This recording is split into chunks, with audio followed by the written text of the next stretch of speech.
ನಮ್ಮ ಹುಡುಗ ಇದ್ದಾನೆ ಮದುವೆ ಮಾಡ್ಕೊತೇನಮ್ಮ ಅಂತ. ಆವಾಗಲೇ ಆಕೆ ಒಪ್ಕೊಂಡ್ಬಿಟ್ಲು. ಓ, ಒಂದೇ ಸತಿಗೆ ಒಂದೇ ಸಲಕ್ಕೆ ಒಪ್ಕೊಂಡ್ಬಿಟ್ಲು. ಒಂದು ಲಂಗ ಹಾಕ್ಕೊಂಡಿದ್ಲು ಅಷ್ಟೇ. ಅವಾಗ ಅದು ಹಾಗೆ ಕೈಗೆ ಉಳ್ಕೊಂಡ್ಬಿಡ್ತು. ಅದು ಸಿದ್ಧಿ ಆಗೋಯ್ತು. ಚಿರೋಟಿ, ಲಾಡು, ಮೈಸೂರು ಪಾಕು, ಬಾದಾಮಿ ಹಲ್ವಾ. ಮನಃಶುದ್ಧಿ ಇಲ್ಲದವಗೆ ಮಂತ್ರದ ಫಲವೇನು,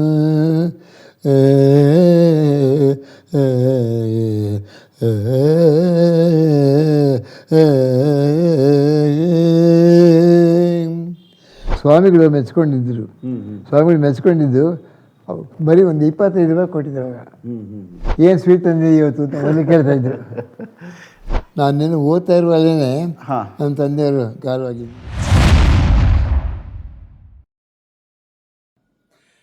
ನಮೋ ನಮಃ.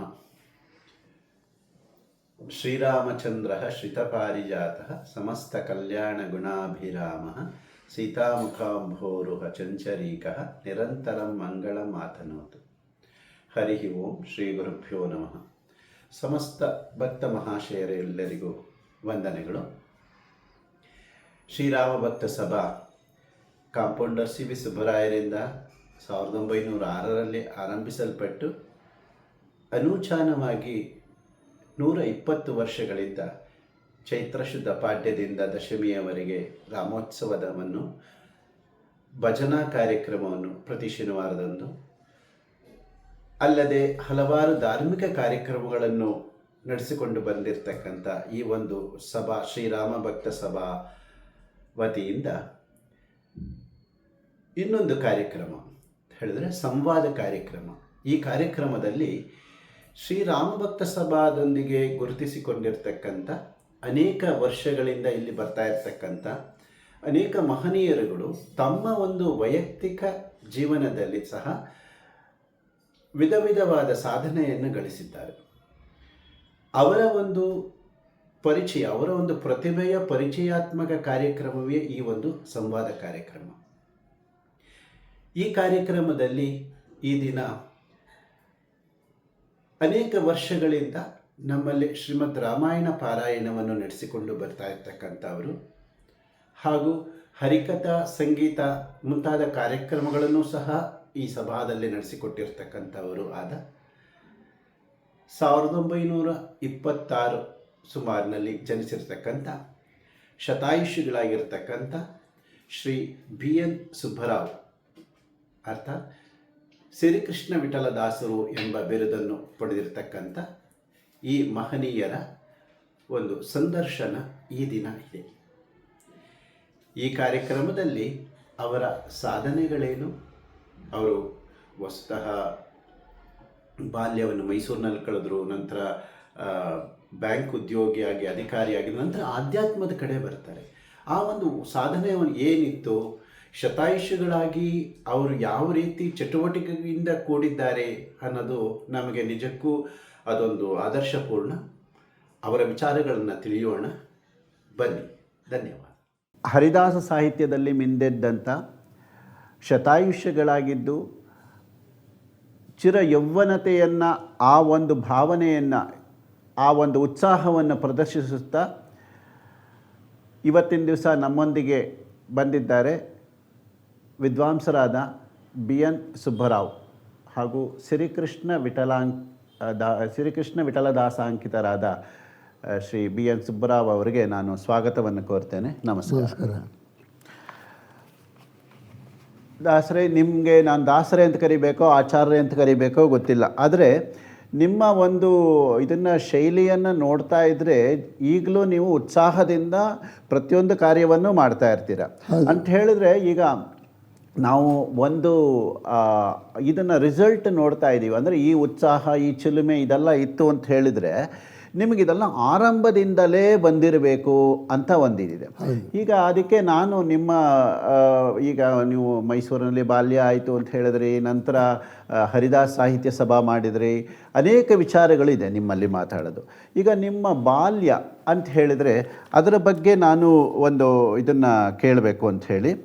ಈಗ ಶ್ರೀ BS ನಾರಾಯಣರಾವ್ ಹಾಗೂ ಸೀತಮ್ಮ ಅವರ ಪುತ್ರರಾಗಿ ನೀವು ಜನ್ಮನ ಮೈಸೂರಿನಲ್ಲಿ ಪಡಿತೀರಾ. ನಂತರ ಮೈಸೂರಿನಲ್ಲೇ ನಿಮ್ಮ ಬಾಲ್ಯ ಆಗತ್ತೆ. ಅಲ್ಲಿ ಶಾರದಾ ವಿಲಾಸ ಶಾಲೆ ಮತ್ತು ಶಾರದಾ ವಿಲಾಸ ಕಾಲೇಜಿನಲ್ಲಿ ನೀವು ಅಧ್ಯಯನ ಮಾಡಿದ್ರಿ. ನಿಮ್ಮ ಬಾಲ್ಯ ಹೇಗಿತ್ತು? ಈಗ ನಿಮ್ಮ ಆಧ್ಯಾತ್ಮತೆಗೆ ಸ್ಪಂದಿಸಿ ಇತ್ತದು ಹೇಗಿತ್ತು ಮೊದಲು? ನಿಮ್ಮ ಬಾಲ್ಯದ ನೆನಪುಗಳು ಏನಾದರೂ ಬರುತ್ತಾ? ಬಾಲ್ಯದಲ್ಲಿ ನಮ್ಮ ದೊಡ್ಡಪ್ಪ ಶ್ರೀನಿವಾಸರಾವ್ ಅಂತ ಅಂದ್ಬಿಟ್ಟು ಅವರು ಹಿರೋಡೆ ಫ್ರೆಂಚ್ ರಾಕ್ಸ್ ಅಲ್ಲಿದ್ದರು. ಅವರು ನಾಟಕದಲ್ಲಿ ಪಾಠ ಮಾಡ್ತಾಯಿದ್ರು. ಅದನ್ನು ನೋಡಿದೆ ಒಂದು ಸಲ. ಅಲ್ಲಿ ನನಗೆ ನಾಟಕ ಪಾಠ ಮಾಡಬೇಕು ಅಂತ ಇಚ್ಛೆ ಉಂಟಾಯಿತು. ಆಮೇಲೆ ಹಿರಣ್ಯ ಮಿತ್ರ ಮಂಡಳಿ ಒಳಗೆ ನಾನು ರಾಮಚಂದ್ರ ರಾವ್ ಅಂತ ಅಂದ್ಬಿಟ್ಟು ಅವರ ಗೈಡೆನ್ಸ್ನೊಳಗೆ ನಾನು ಅಲ್ಲಿ ಸೇರಿಕೊಂಡೆ. ನಾಟಕದಲ್ಲಿ ಪಾಠ ಶುರು ಮಾಡಿದೆ ಹಿರಣ್ಯನ್ ಕಂಪ್ನಿ ಅವರಿಗೆ. ಸ್ವಲ್ಪ ದಿವಸ ಅಲ್ಲಿದ್ದೆ. ಆಮೇಲೆ ಬಿಟ್ಬಿಟ್ಟು ಬೇರೆ ಕಡೆ ಎಲ್ಲ ಕೆಲಸ ಬೆಂಗಳೂರಿಗೆ ಬಂದೆ ಕೆಲಸ ಸೇರಿಕೊಳ್ಳೋದಕ್ಕೆ. ಅಲ್ಲಿ ನನಗೆ ಈ ಲೈನ್ನೊಳಗೆ ಇಂಟ್ರೆಸ್ಟ್ ಉಂಟಾಯಿತು. ಅಂದರೆ ನೀವು ಶಾಲಾ ಮತ್ತು ಕಾಲೇಜ್ ದಿನಗಳಲ್ಲೇ ಈ ನಾಟಕವನ್ನು ಇದು ಮಾಡ್ತಾ ಆಗಲೇ ಶುರು ಆಗಿತ್ತು. ಅಲ್ಲೇ ಶುರುವಾಗಿದ್ದೆ.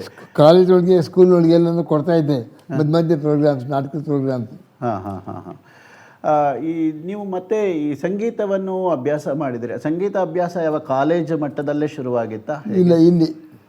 ಇಲ್ಲಿ ಇದು ನೀವು ಬೆಂಗಳೂರಿಗೆ ಬಂದ ನಂತರ ಇದಾಯಿತು ಅಂತ ಹೇಳಿ. ಹಾಗೆ ನೀವು ಕಾಲೇಜ್ ವಿದ್ಯಾಭ್ಯಾಸವನ್ನು ನಿಮ್ಮ ತಂದೆಯವರು ಅವರು ಕಾಲವಾದಾಗ ನಿಮಗೆ ಎಷ್ಟು ವಯಸ್ಸಿತ್ತು?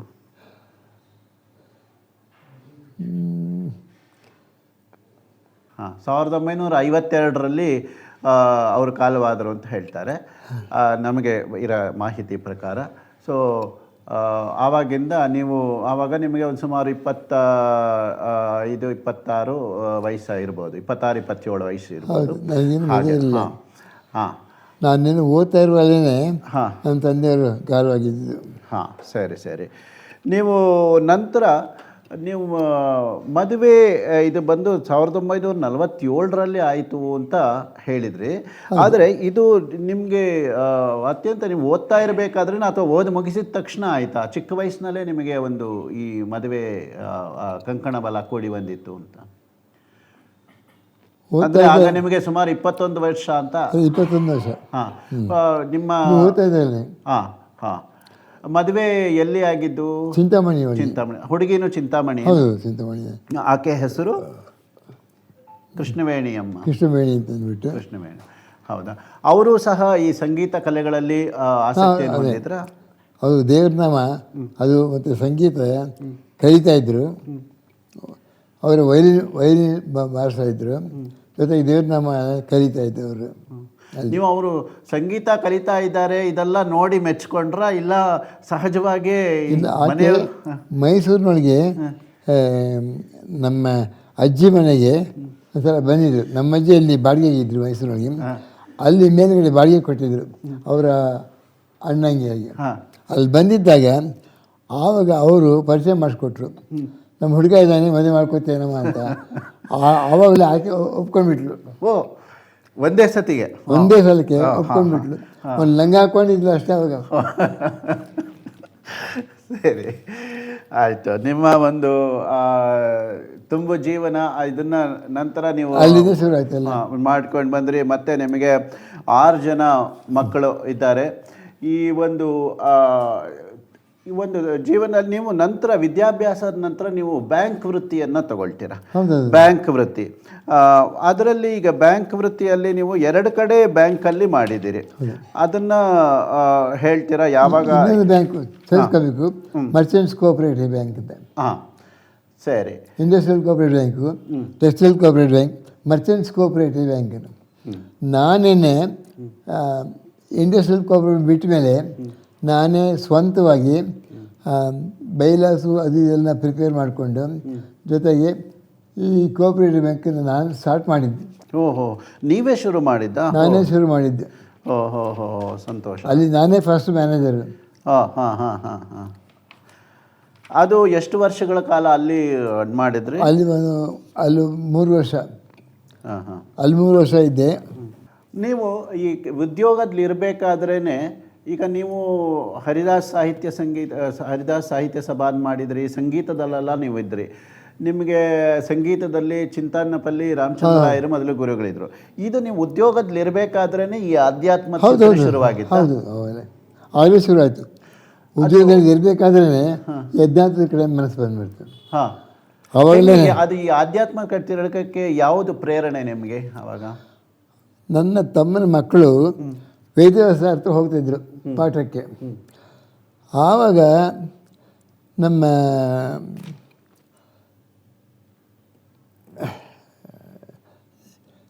ನನಗೆ ಪ್ರೇರಣೆ ಮಾಡಿದ್ರು, ನೀವು ಯಾತಕ್ಕೆ ಹೋಗಬಾರ್ದು ಅಂತ. ನನ್ನ ತಮ್ಮನ ಮಗ ಸತ್ಯನಾರಾಯಣ ಅಂತಂದ್ಬಿಟ್ಟು ಆಚಾರ್ಯರು, ಅವನು ಶ್ರೀನಿವಾಸ ಹೋಗ್ತಾಯಿದ್ರು. ಅವ್ರು ಹೋಗ್ತಾಯಿದ್ದನ್ನು ನೋಡಿ ನನಗೂ ಕೂಡ ಹತ್ರ ಕಡೆ ಹೋಗಬೇಕು, ಪಾಠ ಕಲಿಬೇಕು ಅಂತ ಇಂಟ್ರೆಸ್ಟ್ ಬಂತು. ಮತ್ತು ನಾನು ನನ್ನ ತಮ್ಮ ನಾಗರಾಜ್ ಅಂತ ಅಂದ್ಬಿಟ್ಟು ಅವನು ನಾವಿಬ್ಬರು ಕೂಡ ಹೋಗೋದಕ್ಕೆ ಶುರು ಮಾಡಿದ್ವು. ಅಲ್ಲಿಂದ ಶುರು ಆಯಿತು ವೇದ ಪಾಠ. ಮತ್ತು ಈ ಸಂಗೀತ ಅಭ್ಯಾಸ ಯಾವಾಗ, ಸಂಗೀತ ಕಲಿಯೋದಕ್ಕೆ ಈ ವೇದದ ಅಭ್ಯಾಸ ಮಾಡ್ತಾ ಇದ್ದರಿಂದ ಪ್ರೇರಣೆ? ಮೈಸೂರಿನಲ್ಲಿ ಅದು ಹೇಳಿಲ್ಲ, ವಾಸುದೇವರಾಜ ಅವರು ಮಡ್ರಾಸ್ಗೆ ಹೋಗಿ ಆಮೇಲೆ ನೆಲೆಸಿದ್ರಲ್ಲ ಅವರು ದೇವೇಂದ್ರ ದತ್ತವರು ಇವರೆಲ್ಲ ಅವ್ರ ಪ್ರೋಗ್ರಾಮ್ಸ್ ಎಲ್ಲ ಅಟೆಂಡ್ ಮಾಡ್ತಾಯಿದ್ದೆ ನಾನು. ಚೌಡಯ್ಯನವರು ಪ್ರೋಗ್ರಾಮ್ ಆವಾಗ ಚೌಡಯ್ಯನವರು, ದೇವೇಂದ್ರಪ್ಪ ಮತ್ತು ಇವ್ರದ್ದೆಲ್ಲ ಅಟೆಂಡ್ ಮಾಡ್ತಾಯಿದ್ದಾಗ ನನಗೆ ಸಂಗೀತದಲ್ಲಿ ತುಂಬ ಇಂಟ್ರೆಸ್ಟ್ ಬಂತು. ಅವಾಗ ನಾನು ಸಂಗೀತ ಕಲಿಬೇಕು ಅಂತ ಅಂದ್ಬಿಟ್ಟು ಅವಾಗ ಶುರು ಮಾಡಿದೆ. ಅಲ್ಲೇ ಶುರು ಆಯಿತು ನಂದು. ಆಮೇಲೆ ನಂಜಪ್ಪ ಅಂತ ಮೃದಂಗಿಸ್ತಿದ್ರು, ಅವ್ರು ನನ್ನ ಸೇರಿಸಿದ್ರು ಆಲ್ ಇಂಡಿಯಾ ರೇಡಿಯೋಗೆ. ಅಲ್ಲಿಂದ ಪ್ರೋಗ್ರಾಮ್ ಶುರು ಆಯಿತು. ಈ ಒಂದೊಂದು ಬಳಸ್ಕೊಂಡು ಬಂತು. ನೀವು ಸಂಗೀತ ಈ ವೇದ ಅಧ್ಯಯನಕ್ಕೆ ಹೋದ್ರಿ, ಸಂಗೀತ ಇವರು ಅಂದರೆ ಇವ್ರನ್ನೆಲ್ಲ ಕೇಳಿ ಪ್ರೇರಣೆ ಬಂತು, ಅದರಿಂದ ನೀವು ಅಭ್ಯಾಸ ಮಾಡಿದ್ರೆ ಅದಕ್ಕೊಂದು ಗುರುಗಳನ್ನ ಹಿಡಿದ್ರಿ. ಇದರ ಮಧ್ಯದಲ್ಲಿ ನೀವು ಹರಿಕತೆಯನ್ನು ಮಾಡ್ತಾ ಇದ್ರಿ ಅಂತ. ಹರಿಕತೆ ಹೇಗೆ ಶುರುವಾಯಿತು ನಿಮ್ಗೆ? ಅದೇ ಮೈಸೂರಿನೊಳಗೆ ಗೋಪಿನಾಥ ರಾಯರು ಮತ್ತು ಅವ್ರ ತಮ್ಮಂದರು ಅಂದರೆ ಈ ಪ್ರಭಾತ್ ಕಲಾವಿದರು ಗೋಪಿನಾಥ ದಾಸರು, ಹೌದು, ಅವರು ಹರಿಕತೆ ಅಟೆಂಡ್ ಮಾಡ್ತಾರೆ. ಅದು ಕೇಳಿ ಮೈಸೂರಿನಲ್ಲಿ ವಿಠ್ಠಲರಾವ್ ರಾಯರ ಮಂದಿರ ಅಂತ ಇತ್ತು, ಅಲ್ಲಿ ಅಟೆಂಡ್ ಮಾಡ್ತಾಯಿದ್ದೆ. ಅಲ್ಲಿ ಅವ್ರು ಬಂದೆಲ್ಲ ಪ್ರೋಗ್ರಾಮ್ಸ್ ಕೊಡ್ತಾಯಿದ್ರು. ಅದನ್ನು ನೋಡಿ ನಾನು ಯಾಕೆ ಹೀಗೆ ಮಾಡಬಾರ್ದು ಅಂದ್ಬಿಟ್ಟು ಮನೆಯಲ್ಲೇ ಸ್ವಂತವಾಗಿ ಪ್ರಾಕ್ಟೀಸ್ ಮಾಡಿ ಶುರು ಮಾಡಿದೆ. ಅದು ಹಾಗೆ ಕೈಗೆ ಉಳ್ಕೊಂಡ್ಬಿಡ್ತು, ಅದು ಸಿದ್ಧಿ ಆಗೋಯ್ತು. ಹರಿಕತೆಗೆ ಬೇಕಾದಂಥ ದೇವ್ರ ನಾಮಗಳೆಲ್ಲ ಆರಿಸ್ಕೊಡ್ತಾ ಇದ್ದೆ. ಸಾಮಾನ್ಯವಾಗಿ ಎಲ್ಲ ದಾಸಗಳ ದೇವ್ರ ನಾಮ ಹಾಕ್ಕೋತಾ ಇದ್ದೆ. ಮನೆಯಲ್ಲಿ ನಾನೇ ಮಾಡ್ತಾಯಿದ್ದೆ. ಕೆಲವು ಕಡೆ ಫ್ರೀಯಾಗಿ ಮಾಡ್ತಾಯಿದ್ದೆ, ಇನ್ನು ಕೆಲವು ಕಡೆ ದುಡ್ಡು ಕೊಡ್ತಾಯಿದ್ರು ಅದಕ್ಕೆ. ನೀವು ಸುಮಾರು ಎಷ್ಟು ಹರಿಕತೆ ಮಾಡಿರ್ಬೋದು? ಒಂದು 200-300 ಹರಿಕತೆ ಮಾಡಿರ್ಬೋದಾ? ಇಲ್ಲ, ಅಷ್ಟೊಂದು ಹರಿಕತೆ ಮಾಡಿದೆ. ಹೆಚ್ಚಾಗಿ ಹರಿಕತೆಗಳು ಒಂದು 100-150 ಮಾಡಿರ್ಬೋದು ಅಷ್ಟೇ. ಅಂದರೆ ಬೇರೆ ಬೇರೆ ಸಭಾದಲ್ಲೆಲ್ಲನೂ ಮಾಡ್ತಾ ಇದ್ರಿ. ಇದಲ್ಲದೆ ನಿಮಗೆ ಈ ಹರಿಕತೆ ಇದು ಮಾಡ್ತಾ ಇದ್ರಿ, ಸಂಗೀತದಲ್ಲಿ ಪರಿಣಿತಿಯನ್ನು ಹೊಂದಿದ್ರಿ. ನಿಮಗೆ ಆಕಾಶವಾಣಿಯಲ್ಲೂ ಸಹ ನಿಮಗೆ ಬಿ ಗ್ರೇಡ್ ಆರ್ಟಿಸ್ಟ್ ಅಂತ ಬರುತ್ತೆ, ಅದು ಹರಿಕಥಾ ವಿಭಾಗದಲ್ಲಿ. ಮತ್ತು ಡ್ರಾಮಾ ವಿಭಾಗದಲ್ಲಿ ಈ ನಾಟಕದ್ದು ನೀವು ಆಗಲೇ ಹೇಳಿದ್ರಿ, ಅದೆಲ್ಲ ಅವರ ನಾಟಕಗಳು ನೋಡಿ ಇದಿತ್ತು ಅಂತ ಹೇಳಿ. ಸೊ ಹರಿಕಥಾ ಮತ್ತು ನಾಟಕಕ್ಕೆ ನೀವು ಆಕಾಶವಾಣಿಗೆ ಹೇಗೆ ಹೋದ್ರಿ? ಆಲ್ ಇಂಡಿಯಾ ರೇಡಿಯೋಗೆ. ಆಕಾಶವಾಣಿಗೆ ನಂಜಪ್ಪ ಅಂತಂದ್ಬಿಟ್ಟು ಮೃದಂಗಿಸ್ತು ನಮ್ಮ ಮನೆ ಒಳಗೆ ಇದ್ಕೊಂಡಿದ್ದು. ನಾವು ಅವರಿಗೆ ವಾರಾನ್ನ ಕೊಟ್ಟಿದ್ದು. ಅವರು ಮೃದಂಗಿಸ್ತು, ಅವರು ಕೊನೆಗೆ ಆಕಾಶವಾಣಿಗೆ ಕೆಲಸ ತಗೊಂಡ್ರು. ಅವರು ನೋಡಿಬಿಟ್ಟು ಬಾರ ನಾನೇನು ಕರ್ಕೊಂಡು ಹೋಗ್ತೀನಿ, ನಾನೇನು ಇಂಟರ್ವ್ಯೂಸ್ ಮಾಡ್ತೀನಿ ಅಂದ್ಬಿಟ್ಟು ಅವ್ರು ನನ್ನ ಕರ್ಕೊಂಡು ಎಲ್ಲಿ ಕೊಟ್ಟರು. ಅಲ್ಲಿ ವಸಂತ ಕೌಲಿ ಇದ್ದೆ. ವಸಂತ ಕೌಲಿಯವರು ನನ್ನ ಸೆಲೆಕ್ಟ್ ಮಾಡಿದೆ ಫಸ್ಟು ನಾಟಕಕ್ಕೆ. ಅದಾದಮೇಲೆ ದೇವ್ರ ನಾಮಕ್ಕೆ, ಅದಾದಮೇಲೆ ಸ್ಟೇಜ್ ಆರ್ಟಿಸ್ಟ್ ಆಗಿ ಕೂಡ ಅವರೇ ಮಾಡಿದ್ರು. ಅಲ್ಲಿದ್ದೇ ಶುರು ಆಯಿತು. ವಸಂತ ಕೌಲಿಯವರಿಂದನೇ ಎಲ್ಲದಕ್ಕೂ ಈ ಆರ್ಟಿಸ್ಟ್ ಅಂತಂದರೆ ಅದು ಎಲ್ಲ ಸೇರ್ಕೊಂತು. ಹರಿಕತೆ, ದೇವ್ರನಾಮ ಎಲ್ಲದಕ್ಕೂ ಕೂಡ ಅವರೇ ಸೆಲೆಕ್ಟ್ ಮಾಡ್ತಾಯಿದ್ರು. ಒಂದು ಪ್ರೋಗ್ರಾಮ್ಸ್ ಬರ್ತಾಯಿದ್ದು ಆಲ್ ಇಂಡಿಯಾ ರೇಡಿಯೋಯಿಂದ. ಸಾಮಾನ್ಯವಾಗಿ 2 ತಿಂಗಳು 3 ತಿಂಗಳು ಒಂದೊಂದು ಸಲ ಬರ್ತದೆ. ಆಮೇಲೆ ಬರ್ತಾ ಸ್ವಲ್ಪ ಗ್ರೇಡ್ ಕಡಿಮೆ ಆಯಿತು. ಮತ್ತು ಅವರೇ ಸ್ಟೇಜ್ ಆರ್ಟಿಸ್ಟ್ ಕೂಡ ಒಂಥರ ಮಾಡಿದರು, ಸ್ಟೇಜ್ ಡ್ರಾಮಾ ಅವರು ಕೂಡ ನಾನು ಅಲ್ಲಿ ಮಾಡಿದ್ದೆ. ಅದು ಇದು ಹರಿಕತೆ ಮತ್ತು ಅಲ್ಲಿ ಹರಿಕತೆ ಜೊತೆಗೆ ಈ ಸಂಗೀತ ಕಾರ್ಯಕ್ರಮಗಳನ್ನು ಕೊಡ್ತಾ ಇದ್ರಾ ಯಾವ್ದಾನ ಸಭೆಯಲ್ಲಿ? ಹೌದು, ಸಂಗೀತ ಅಲ್ಲ, ದೇವ್ರನಾಮ.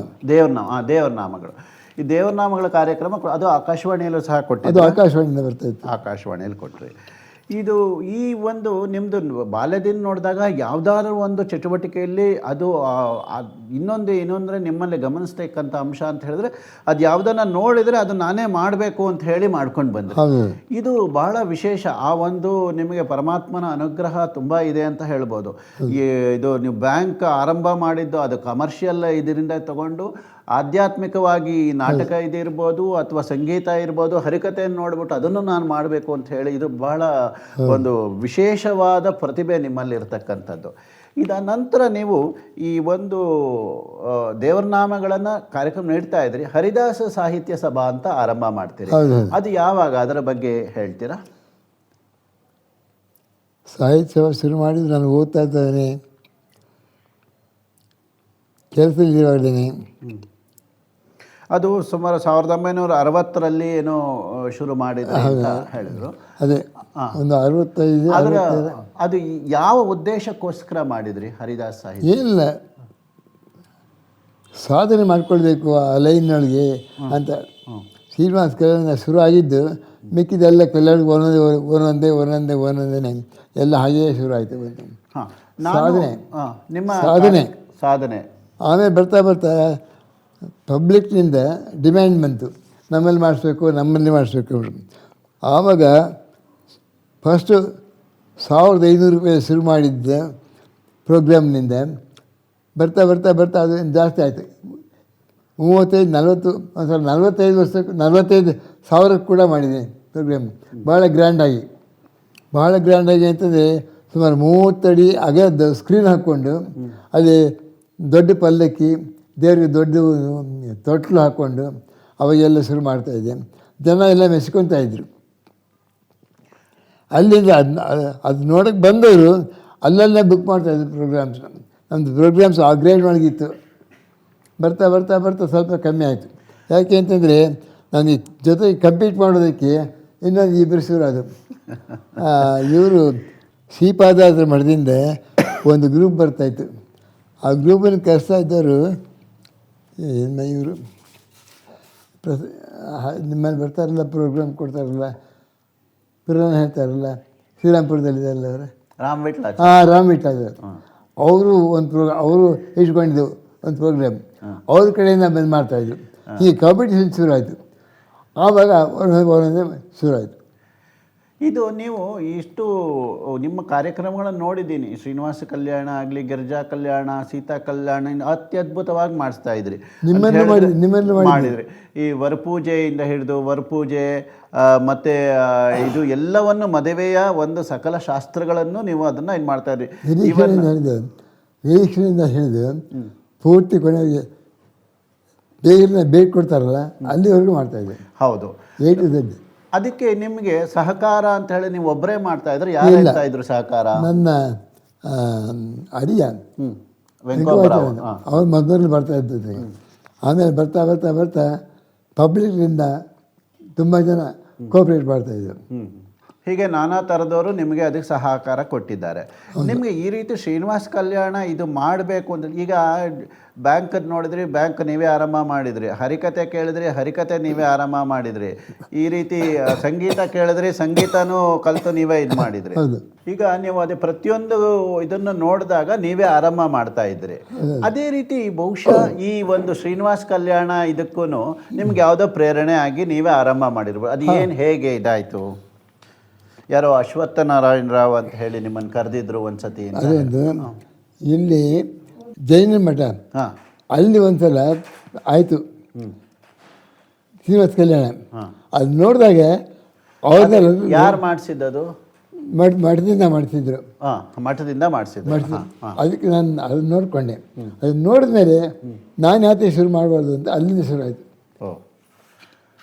ನೀವು ಅನೇಕ ಕಲ್ಯಾಣಗಳನ್ನ ಮಾಡಿಸಿದ್ರು, ಶ್ರೀನಿವಾಸ ಕಲ್ಯಾಣ, ಕಲ್ಯಾಣ, ಸೀತಾ ಕಲ್ಯಾಣ. ಅಲ್ಲಾಗಿ ಶ್ರೀನಿವಾಸ ಕಲ್ಯಾಣ ಜಯಣ್ಣ ಮಾಡಿಸಿದ್ದ ಅಲ್ಲಿ ಅರೇಂಜ್ಮೆಂಟು, ಅದನ್ನು ಅಟೆಂಡ್ ಮಾಡಿದ್ದೆ, ಅಲ್ಲಿಂದ ಬಂತು. ಭಾಳ ಸಂತೋಷ. ನೀವು ಈ ರೀತಿ ಒಂದು ನೋಡಿ ಅದನ್ನು ನೀವು ಆರಾಮ ಮಾಡಬೇಕು ಅಂತ ಹೇಳಿ ಅನೇಕ ಇದರಲ್ಲಿ ಮಾಡ್ತಾ ಇದ್ದೀರಾ.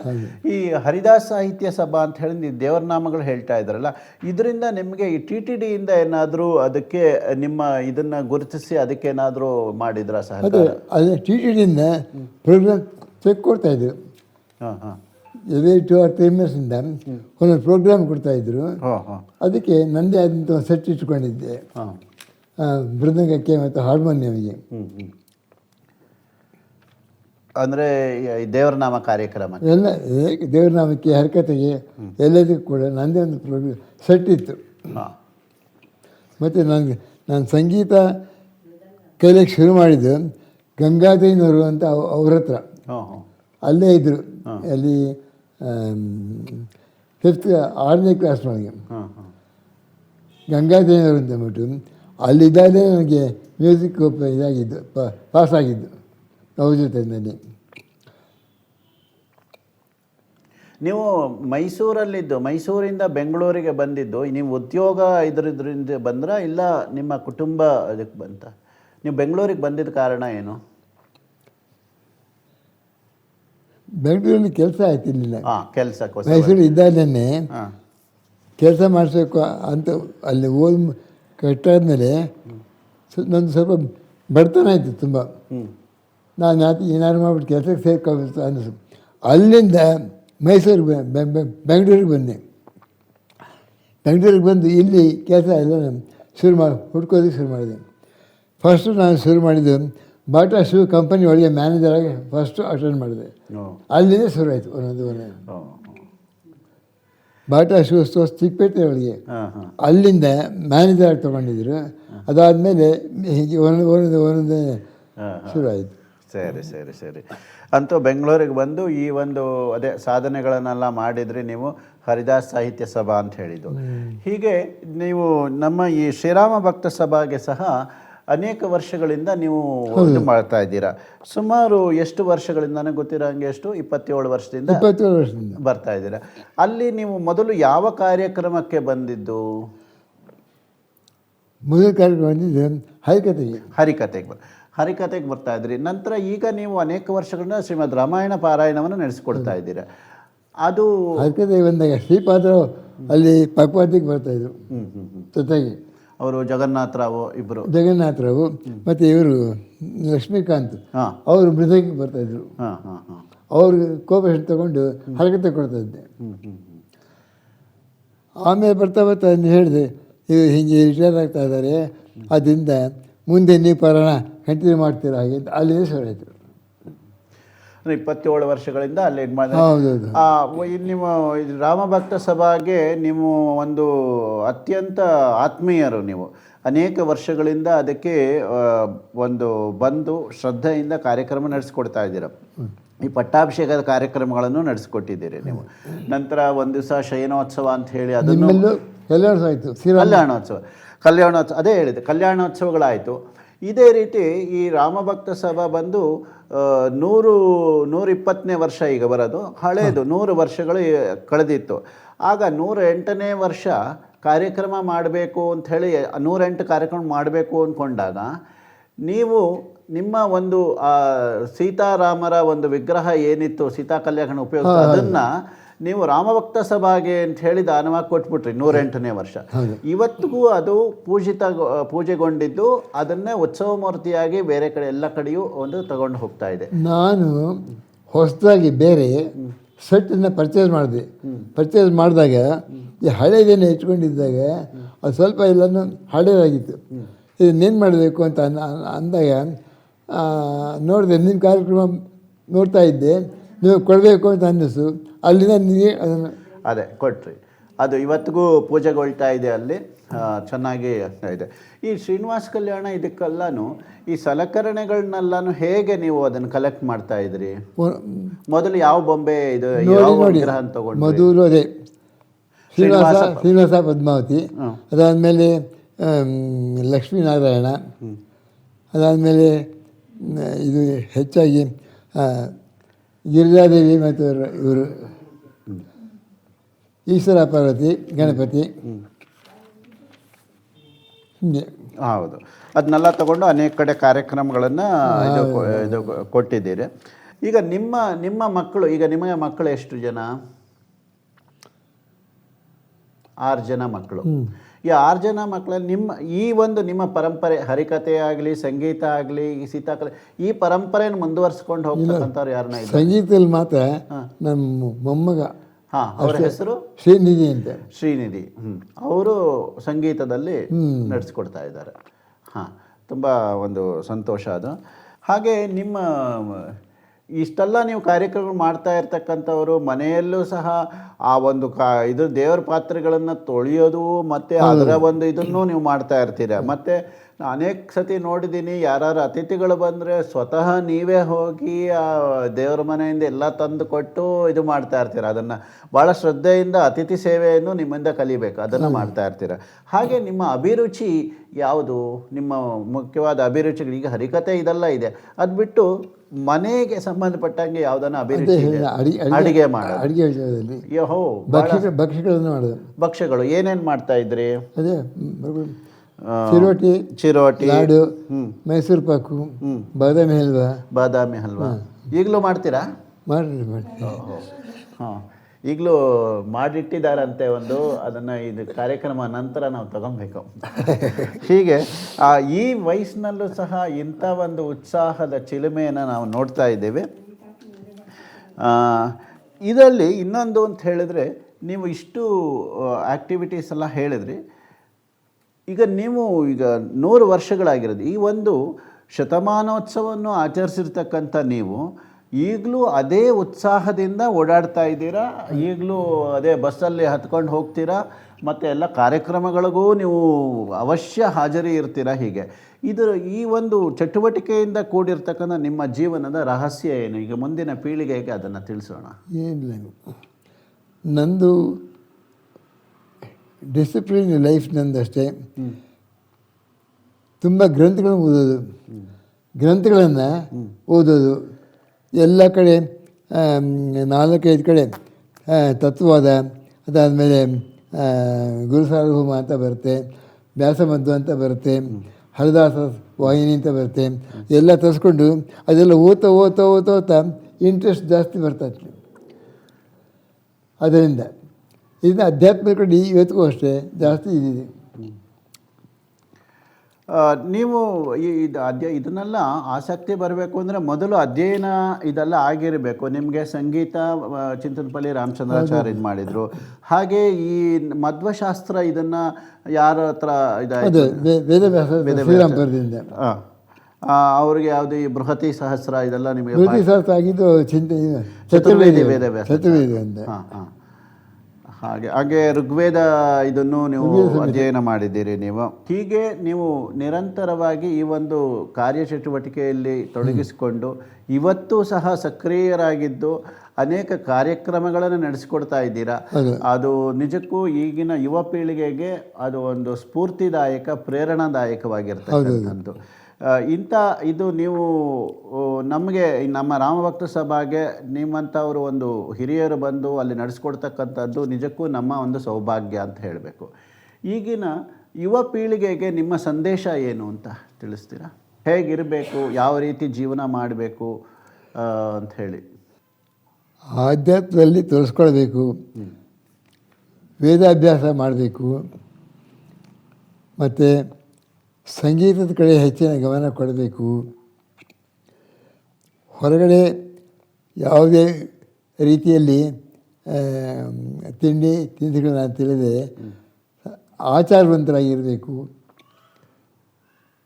ಮನೆಯಲ್ಲಿ ಅಷ್ಟೇ ದೇವ್ರ ಪೂಜೆಗಳು, ಸಾಧ್ಯವಾದರೆ ಮನೆಯಲ್ಲೇ ಸಣ್ಣ ಪುಟ್ಟ ಕಾರ್ಯಕ್ರಮಗಳು ಅದನ್ನೆಲ್ಲ ಮಾಡ್ತಾ ಇರಬೇಕು ಅಂತ ಅನ್ನೋದು ನನ್ನ ಚಿಂತನೆ. ಹೆಚ್ಚಾಗಿ ಪ್ರೋಗ್ರಾಮ್ಸ್ ಅಟೆಂಡ್ ಮಾಡಬೇಕು, ಅವರು ಕೂಡ ಕೇಳಬೇಕು, ನೋಡಬೇಕು, ಮತ್ತು ಬೇರೆಯವರಿಗೆ ಹೆಚ್ಚಾಗಿ ಸಹಾಯ ಮಾಡಬೇಕು ಅಂತಕ್ಕಂಥದ್ದು ಅದು ಒಂದು ಅಧ್ಯಾತ್ಮ. ನೀವು ಈ ವಸಂತ ಕವಲಿ ಅವರು ನಿಮ್ಮನ್ನು ಹರಿಕಥೆ ಮತ್ತು ನಾಟಕಗಳಿಗೆ ಇದು ಮಾಡಿದ್ರು. ನಾಟಕಗಳಲ್ಲಿ ಆಸಕ್ತಿ ಬಂತು. ನೀವು ನಾಟಕಗಳೆಲ್ಲ ಆ ಥರ ವಿಶೇಷವಾದ ಪಾತ್ರಗಳನ್ನು ಯಾವ್ಯಾವ ನಾಟಕಗಳಲ್ಲಿ ಮಾಡಿದ್ದೀರಾ? ಏನು ಸೌದಾರಮೆ. ಹೋ ಹೋ ಹೋ. ಇನ್ನೊಂದು ರಾಷ್ಟ್ರವೀರ ಎಚ್ ಎಂ ನಾಯಕ. ಈ ಮೈಸೂರಿನಲ್ಲಿ ಆರಂಭ ಆಗಿತ್ತು ಅಂತ ಹೇಳಿದ್ರೆ, ಮೈಸೂರು ಬೆಂಗಳೂರಲ್ಲೂ ಅದು ಮಾಡಿದ್ರ? ಹೌದು. ಹಾಂ. ಆಮೇಲೆ ರಾಷ್ಟ್ರವೀರ ಎಚ್ ಎಂ ನಾಯಕ ಅಂತ ಅದೊಂದು. ಮತ್ತು ಅದ್ರ ಯಾವ ಪಾತ್ರ ಹಾಕ್ತಾ ಇದ್ರಿ? ಎಲ್ಲ ಎಲ್ಲ ಸೈಡ್ ಆರ್ಟಿಸ್ಟ್ಗಳು, ಎಲ್ಲ ಸೈಡ್ ಆರ್ಟಿಸ್ಟ್ಗಳಾಗಿ.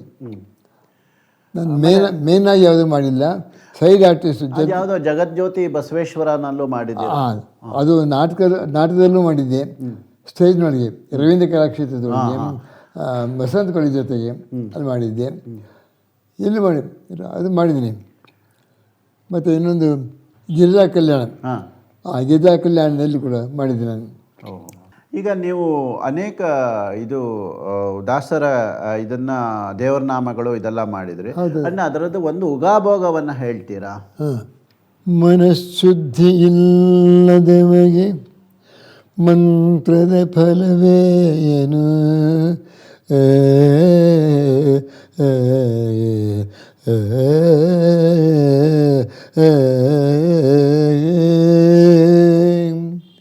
ಮನಃಶುದ್ಧಿ ಇಲ್ಲದವಗೆ ಮಂತ್ರದ ಫಲವೇನು, ತನು ಶುದ್ಧಿ ಇಲ್ಲದವಗೆ ತೀರ್ಥದ ಫಲವೇನು, ನಿಂದಲ್ಲಿ ಮನವೇನು ಮೀನು ಮೊಸಳೆಯಂತೆ,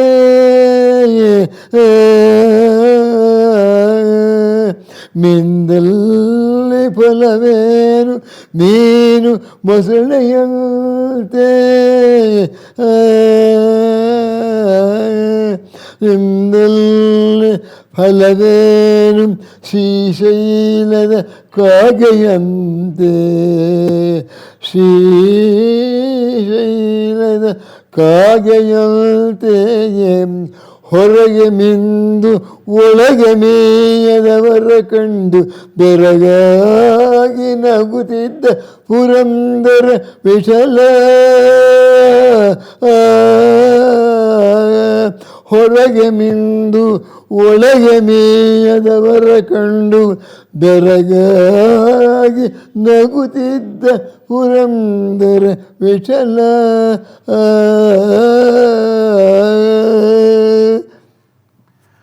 ತುಂಬ ಚೆನ್ನಾಗಿ ಹೇಳಿದ್ರಿ. ಅದೇ ರೀತಿ ನೀವು ಈ ದೇವರ ನಾಮಗಳೆಲ್ಲ ರಚಿಸಿದಿರಲ್ಲ, ಸುಮಾರು 200ಕ್ಕೂ ಹೆಚ್ಚು ಇದನ್ನು ರಚನೆ ಮಾಡಿದ್ದೀರಾ.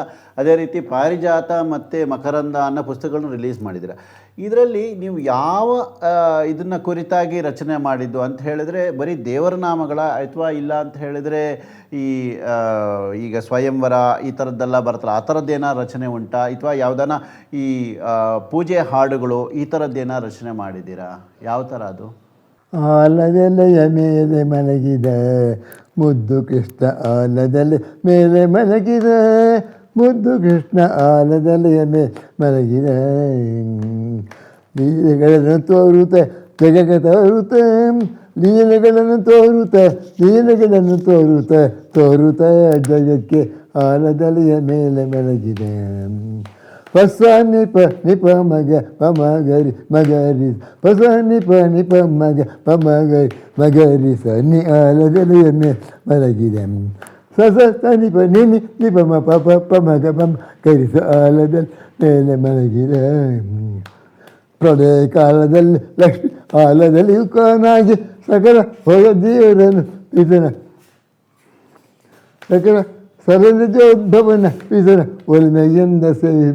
ಪ್ರಳಯ ಕಾಲದಲ್ಲಿ ಲಕ್ಷ್ಮಿ ಆಲದಲ್ಲಿ ಮೇಲೆ ಸಲಿಲಜೋದ್ಭವನ ಪಿತನ ಒಲಿಮೆಯಿಂದ ಸೇರಿಸಿದ ಆಲದಲ್ಲಿಯ ಮೇಲೆ ಮಲಗಿದೆ. ಬ್ರಹ್ಮರುದ್ರಾದಿಗಳು ಅಂಬರದು ನೆರೆದು ನಿಂತು ಶಂಭುತಾತನಾಡುವಂತ ಚಂದದಾಟ ನೋಡುವಂತ ಆಲದಲ್ಲಿಯ ಮೇಲೆ ಮಲಗಿದೆ. ಗಂಗೆ ಹುಟ್ಟಿ ಬಂದ ಪಾದ ಪುಟ್ಟ ಬೆಟ್ಟ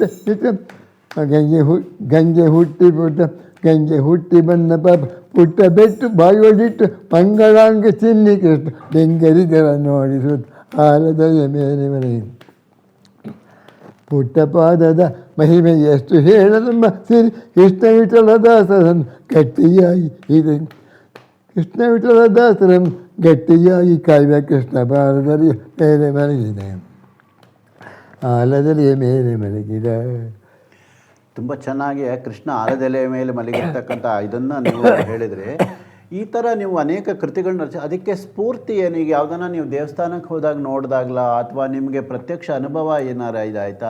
ಇದು ಹೆಂಗೆ ಇದನ್ನು ರಚಿಸಿದ್ರಿ? ಅಲ್ಲೋ ಇದಕ್ಕೆ ಹೋಗಿದ್ದಾಗ ಮುಳ್ಬಾಗಿಲಿಗೆ ಹೋಗಿದ್ದಾಗ ಅಲ್ಲಿ ದೇವ್ರ ಮುಂದೆ ನಿಂತಾಗ ಹಾಡಬೇಕು ಅಂತ ಅನಿಸ್ತದೆ ನೋಡಿ.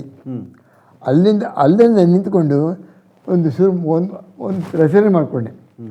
ಒಂದು 3 ಲೈನಿಂದು ಒಂದು ರಚನೆ ಮಾಡಿಕೊಂಡೆ. ಅಲ್ಲಿಂದ ಮುಂದಕ್ಕೆ ಹಾಗೆ ಬೆಳ್ಕೊಂಬಂಥದ್ದು. ಮುಳ್ಬಾಗ್ ಹೋಗಿದ್ದಾಗ ಅಲ್ಲಿ ದೇವ್ರ ಮುಂದೆ ರಾಯರ ಮುಂದೆ ನಿಂತ್ಕೊಂಡು ಹಾಡಕ್ಕೆ ಶುರು ಮಾಡಿದೆ. ಅಲ್ಲಿ ನನಗೆ ಸ್ಫೂರ್ತಿ ಬಂತು, ಶುರು ಮಾಡಬೇಕು, ರಚನೆ ಮಾಡಬೇಕು ಅಂತ. ಅಲ್ಲಿಂದ ರಚನೆ ಶುರು ಆಗೋಯ್ತು. ಇದು ಯಾವ ಕನ್ನಡದ ಕಾವ್ಯಾಲಂಕಾರದಲ್ಲಿ ಯಾವ ಇದು ಭಾಮಿನಿ ಷಟ್ಪದಿ ಇದನ್ನು ಭಾಮಿನಿ ಷಟ್ಪದಿ? ಹಾಂ, ಅದೇ ಅದು ಬೇರೆ ಬೇರೆ ತಾಳಗಳಲ್ಲಿ. ಹೌದು. ಆದಿತಾಳ, ಮಟ್ಟೆ ತಾಳ ಮತ್ತು ಚಂಪಕ ತಾಳ ಎಲ್ಲ 14 ಅಕ್ಷರದ ತಾಳಗಳಿದೆ. ಧೋತಾಳ ಅದೆಲ್ಲ ಮಾಡ್ಕೊಂಡು ಎಲ್ಲ ತಾಳಗಳಲ್ಲೂ ಕೂಡ ಮಾಡಿದ್ದೀನಿ. ನಾನು ಪಬ್ಲಿಷ್ ಮಾಡಿರೋ ಬುಕ್ನಲ್ಲಿ ಕೂಡ ಎಲ್ಲ ತಾಳುಗಳನ್ನು ಹಾಕಿ ಮಾಡಿದ್ದೀನಿ. ಅದು ಪ್ರಿಂಟ್ ಆಗಿದೆಯಾ? ಪುಸ್ತಕಗಳು ಸಿಕ್ಕತ್ತಾ? ಅದು ಪ್ರಿಂಟ್ ಆಗಿದೆಯಾ? ಪಾರಿಜಾತ ಮತ್ತು ಮಕರಂದ ಪುಸ್ತಕ ಅಲ್ಲ, ಜನರಲ್ ಸಾಮಾನ್ಯ ಜನಗಳಿಗೋಸ್ಕರ ಅದು ಪ್ರಿಂಟ್ ಆಗಿದೆಯಾ? ಸಿಕ್ಕತ್ತಾ? ಅದು ಪುಸ್ತಕಗಳು ಸಿಕ್ಕತ್ತೆ? ಹಾಂ, ಒಂದೇ ಒಂದು ಕಾಪಿ ಇರಬೇಕು. ಹಾಂ ಹಾಂ. ಇದು ಮಕರಂದ ಬೇಕಾಷ್ಟು ಸಿಗುತ್ತೆ. ಹಾಂ, ಪಾರಿಜಾತ ಮಾತ್ರ ಹಾಂ ಒಂದು ಬುಕ್ ಅಲ್ಲಿಗೆ ಸಿಗುತ್ತೆ. ಸರಿ ಸರಿ ಸರಿ. ಪಾರಿಜಾತ ಮಕರಂದ 2 ಸಿಗುತ್ತೆ ಇದೆ. ಅದು ನಿಮಗೆ ಶ್ರೀಕೃಷ್ಣ ವಿಠಲ ದಾಸರು ಅಂಕಿತವನ್ನು ಯಾರು ಕೊಟ್ಟಿದ್ದು ಅಂತ ಹೇಳಿದ? ಆ TTDಯಲ್ಲಿ ಸ್ವಿಮ್ಮಿಂಗ್ ಪೂಲ್ ಮಠದಲ್ಲಿ, ಸ್ವಿಮ್ಮಿಂಗ್ ಪೂಲ್ ರಾಘವೇಂದ್ರ ಸ್ವಾಮಿ ಮಠದಲ್ಲಿ ಅಲ್ಲಿಂದ ಕಳಿಸ್ಕೊಟ್ಟಿದ್ರು. ವೆಂಕಟರಾವ್ ಕಳಿಸ್ಕೊಟ್ಟಿದ್ರು. ದಾಸದೀಕ್ಷೆ ಅಂತ ಅಂದ್ಬಿಟ್ಟು ಅದನ್ನು ಕೊಟ್ಟಿದ್ದು ವ್ಯಾಸರಾಜ ಮಠದಿಂದ. ವ್ಯಾಸರಾಜ ಮಠದಿಂದ. ಹಾಂ ಅಲ್ಲಿಂದ. ಹಾಂ, ಸಂತೋಷ. ಇದು ನೀವು ನಿಮ್ಮ ಜೀವನದಲ್ಲಿ ಆ ಥರ ಯಾವುದಾದ್ರು ಒಂದು ವಿಸ್ಮಯಕಾರಿ ಆಶ್ಚರ್ಯಕರವಾದ ಘಟನೆ ಆ ಥರ ಏನಾದರೂ ಉಂಟಾ? ಏನಿಲ್ಲ, ನನಗೆ ಸ್ವಪ್ನದಲ್ಲಿ ಕೂಡ ಎಲ್ಲನೂ ದೇವರ ಎಲ್ಲ ವಿಚಾರವೇ ಬರ್ತಾಯಿತ್ತು. ಬೇರೆ ಇನ್ಯಾವುದೆಲ್ಲ ಬಿಟ್ಟು ಬೆಟ್ಟ ಹತ್ತೋ ಥರ ಇಳಿತೋರ ಕಾರ್ಯಕ್ರಮ ಮಾಡ್ತಾ ಇರ್ತಕ್ಕಂಥ ರೀತಿಯಲ್ಲಿ, ಮತ್ತು ನಾನು ಎಲ್ಲ ಪ್ರೋಗ್ರಾಮ್ ಕೊಡ್ತಾ ಇರುವಾಗ ಜನ ಕೂತು ಎಲ್ಲ ಕೇಳ್ತಾ ಇರ್ತಕ್ಕಂಥದ್ದು ಇದೆಲ್ಲ ನನ್ನ ಕಣ್ಮುಂದೆನೇ ಬರ್ತಾಯಿತ್ತು. ಬೆಳಗಾಗಿದ್ದು ಅದು ನೆನೆಸ್ಕೊಂಡು ಏನಾದ್ರು ಮಾಡಬೇಕು ಅಂತ ಅನ್ನಿಸ್ತಾಯಿತ್ತು. ನೀವು ಯಾವುದೋ ಒಂದು ಸತಿ ಚಿಂತಾಮಣಿಯಲ್ಲಿ ನಿಮ್ಮ ಷಡ್ಗನ ಮಗಳ ಮದುವೆನಲ್ಲಿ ನೀವೇ ಹೌದೌದು ಅಡುಗೆ ಮಾಡಿಕೊಡಿ. ಅದು ಹೇಗೆ? ಅದು ಏನಕ್ಕೆ ನೀವೇ ಅಡುಗೆ ಮಾಡೋ ಪ್ರಸಂಗ? ಅದು ಅಲ್ಲಿ ನನಗೆ ನಮ್ಮ ತಾಯಿ ಅಡುಗೆ ಮಾಡ್ತಾಯಿದ್ದೆ, ನಾನು ನೋಡ್ಕೊಳ್ತಾ ಇದ್ದೆ. ಎಲ್ಲಂದ ಪೂರ್ತಿ ಅವ್ರು ಏನೇನು ಮಾಡ್ತಾಯಿದ್ರು, ಹೇಗೆ ಮಾಡ್ತಾಯಿದ್ರು, ಯಾವುದಕ್ಕೆ ಏನು ಬೇಯಿಸ್ತಾಯಿದ್ರು ಅದೆಲ್ಲ ನೋಡಿ ನೋಡಿ ನೋಡಿ ಕಲ್ತ್ಕೊತಾ ಇದ್ದೆ. ಜೊತೆಗೆ ನನ್ನ ತಮ್ಮನೂ ಕೂಡ ಅಷ್ಟೇ ಅಡುಗೆ ವಿಚಾರದಲ್ಲಿ ಹೆಲ್ಪ್ ಮಾಡ್ತಾಯಿದ್ದ. ಹೀಗಾಗಿ ಚಿಂತಾಮಣಿಯಲ್ಲಿದ್ದಾಗ ಒಬ್ಬ ಬರಲಿಲ್ಲ ಮಡಿಗೆಯವನು. ಆ ಟೈಮ್ ಫಂಕ್ಷನ್ ಏನಿತ್ತು? ಮದುವೆ, ಅವರ ಮದುವೆ ಫಂಕ್ಷನ್. ಅವ್ರ ಮಗಳು ಶಕುಂತಲಾ ಅಂತ ಅಂದ್ಬಿಟ್ಟು ಅವ್ರ ಮಗಳ ಮದುವೆನಲ್ಲಿ ಮಾಡ್ಕೊಂಡಿದ್ರು. ಅಡುಗೆಯನ್ನು ಬರಲಿಲ್ಲ. ಆ ಟೈಮಲ್ಲಿ ನಾನೇ ಅಡುಗೆ ಶುರು ಮಾಡಿದೆ. ಆವಾಗ ಹೋಳಿಗೆ ಕೂಡ ಮಾಡ್ತಾಯಿದ್ದೆ. ಆ ಟೈಮ್ನಲ್ಲಿ ಸುಮಾರು 70-80 ಜನ ಆಗ್ತಾಯಿದ್ರು ಅಷ್ಟೇ. ಅಲ್ಲಿ ಮಾಡ್ತಾಯಿದ್ದೆ. ನೀವು ಈ ಕೆಲಸದಲ್ಲಿ ಇರಬೇಕಾದ್ರೂ ಅನೇಕ ಕಡೆ ರಾಯಚೂರು ಇಲ್ಲೆಲ್ಲ ಹೋಗಿದ್ದೀರಿ ನೀವು, ಕೋಲಾರಕ್ಕೆ ಎಲ್ಲಾನು, ಭದ್ರಾವತಿ, ಮುಳಬಾಗಿಲು.